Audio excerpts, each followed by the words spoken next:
Hello everyone, this is appleandapps.com and we're checking out Pac-Man 256, now available on the Apple TV. It launched earlier in 2015 and now it comes to the Apple TV in its full form, and it's from the makers of Crossy Road, who also have brought that to the Apple TV.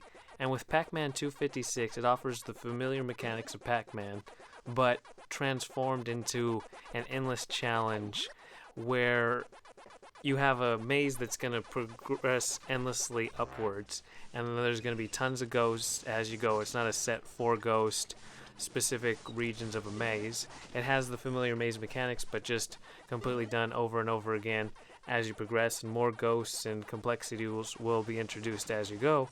And then there's also a glitch at the bottom of the screen, which is known from the classic game, and you need to stay ahead of that. So you can't be leisurely going and moving upwards. And then you also have access to power-ups. So that power pellet is the traditional Pac-Man thing that flips the script to go and eat ghosts, but you also have lasers and bombs and twister attacks, or giant Pac-Man also dispose of the ghosts. And then there's also other special abilities to freeze ghosts or try to use stealth and all that kind of different stuff. Here's a giant right there, and then you can squish the ghosts like that.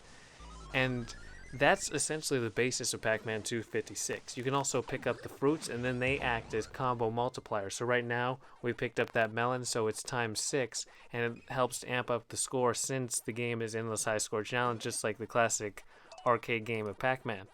And so the version on the Apple TV, it plays a lot like the iOS version. It has that same credits kind of setup. It's free to play, and you just swipe in all 4 directions to move using the touch panel on the Siri remote. And you can also use an MFI game controller, and the game really works well there, especially if you're using a D-pad or something. But you can fully play the game with the swipe controls on the Apple TV remote. And as you go, you see there's a little number with each pellet that I eat.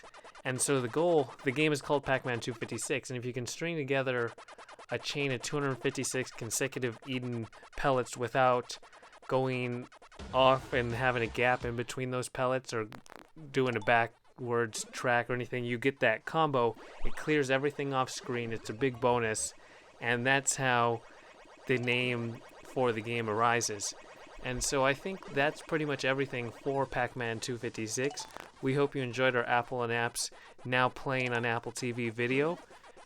And we'll talk to you next time. We'll play it out as we go.